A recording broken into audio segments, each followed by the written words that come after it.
Tu já tentou criar um OC próprio, um personagem próprio e achou o design dele um tédio? Vou te passar 5 dicas que vão te ajudar a melhorar o design dos mesmos sem precisar escrever uma história gigante por trás. A primeira dica que eu dou é você ter referências. No caso, a primeira referência que você vai pegar é do tema. Cyberpunk, medieval, heróico, escolar, tem vários temas e todos eles têm características boas com referências. Indo para a próxima dica, você vai usar as referências daquele tema que você escolheu para montar a ideia do personagem. E a principal, inicial que você tem que passar é a expressão e a pose. Com isso, sem dar muitos detalhes para o design do personagem, você já passa a ideia do que ele quer transmitir. Aí você tem aquelas 3 opções de pose, né? Você pode pegar uma pose mais estática, uma mais natural, que nem a que eu tô fazendo agora, ou aquela super em movimento. Mas se você estiver começando agora, ou estiver ainda soltando a ideia do design, eu aconselho que você faça uma pose natural ou estática, elas são mais diretas pro resultado final. Eu posso passar aquele método básico que a maioria dos desenhos você já conhece, de o que qual forma quer dizer sobre o seu desenho. Como por exemplo o triângulo, por ele ter uma forma mais pontuda, ele representa algo mais maligno, e o formato do quadrado, por ser alguma coisa mais sólida, também representa o personagem mais forte, enquanto o círculo representa personagens mais fofos e talvez até mais frágeis. Caso você precise de ideias para essa segunda dica que eu passei, no caso de expressões e poses, existe o site chamado Graft Studio. Tem packs lá que são gratuitos e alguns pagos, mas pelo fato deles usarem nudez artística, se você tiver menos de 18 anos, acesse o servidor do Discord que é mais fácil. Lá tem várias referências que a gente pode mandar, tanto de corpo, de rosto, de ideia pro personagem, etc. Enfim, passa lá, tem material de estudo também.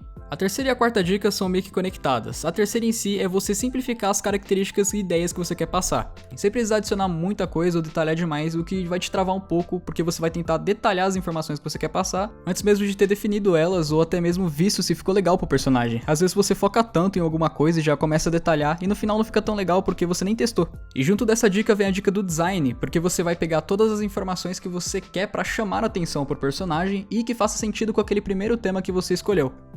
Já que uma das ideias do Cyberpunk é aquela parte de mesclar as informações robóticas com a do corpo humano normal, eu adicionei esses braços robóticos aí que foi um dos temas que eu já tinha escolhido no início, que era o Cyberpunk em si. Nada te impede de variar e misturar diferentes tipos de culturas e temas. A única coisa que você tem que pensar é, isso seria um protagonista de algum anime? Isso vai chamar a atenção realmente? Você tem que olhar para o seu desenho e para a ideia que você tinha em mente e perguntar a si mesmo, isso tá atrativo? E é claro que existem várias informações simples que te ajudam no design, como por exemplo se a roupa do personagem é mais justa, é mais larga, se ele tem acessórios pequenos ou grandes de maneira externa, como por exemplo braços robóticos ou uma anteninha, um chifrinho, alguma coisa assim do gênero. A cultura do personagem, dependendo se você já estiver fazendo a pintura, as cores que você usa pra ele. Nesse momento você tem que equilibrar a teoria e a prática. Às vezes você tem uma ideia boa, mas produz ela de maneira ruim, e às vezes você tem uma ideia ruim, mas produz alguma coisa boa. E uma das dicas dadas por profissionais é você fazer um chibi desse bonequinho, fazer um personagemzinho pequenininho, onde você não vai precisar detalhar muito a anatomia ou se preocupar com alguma coisa muito perfeita. O que fica ali realmente é a essência do design do personagem, se você quer adicionar uma roupinha, uma botinha, um acessório ou algo assim do gênero. Além de que você pode pegar essas características e desenhar elas separadas, tendo uma noção melhor dessas peças em 3D. Não tenha medo de buscar referências, normalmente você vai precisar buscar muito e entender muito sobre algo para você conseguir desenvolver as suas próprias ideias de cabeça. Então, pois é, para você melhorar o design do seu personagem, você vai precisar entender características básicas sobre o tema que você tá passando. Se lota de referência aí e seja feliz. E é claro, quanto maior for essa sua biblioteca de informações, é mais fácil de você criar características diferentes, ideias diferentes, temas diferentes, mas totalmente originais seus. E saindo mais dessa parte teórica e indo mais pra parte prática, eu aconselho que vocês façam diversas vezes vários personagens em diversos ângulos e assim vai. Não precisa fazer sempre os mesmos, você pode ir variando no mesmo tema que você tinha escolhido anteriormente ou em diversos outros temas só pra você ir treinando mesmo. Essa waifuzinha ficou bonita.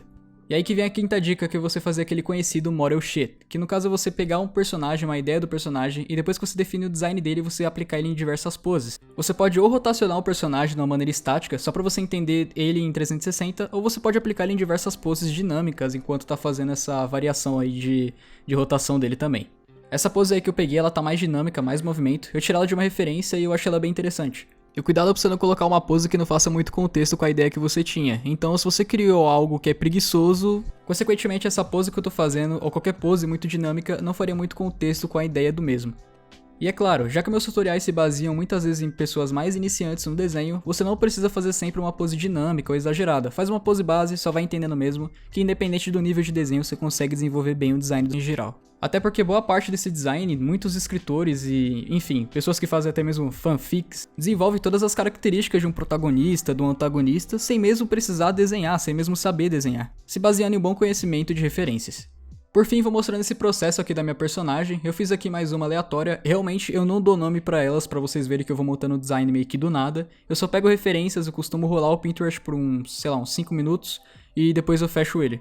Ah, mas porque você fecha, não é pra você pegar as referências? Então, é que normalmente quando você deixa aberto e você se baseia demais, você pode acabar fazendo umas cópias e não fica tão legal. Eu gosto de forçar um pouquinho minha cabeça desde quando eu comecei a desenhar, a criar personagens próprios, sem ficar focando em nome, história, sei lá, qualquer tipo de coisa assim do gênero.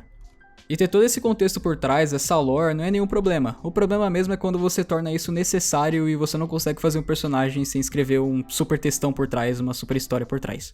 Eu vou variando muito informações aí no meu desenho, vou adicionando informações do cabelo, da roupa, etc. Tanto vocês podem pegar aí diversas referências culturais de roupas de diferentes locais também. De uma maneira geral, quanto mais informações você tem e quanto mais características simples às vezes que você adiciona, como um olho mais redondinho, um olho mais sério, ou até mesmo uma sobrancelha mais grossa, um cabelo curto ou largo fazem toda a diferença no resultado final.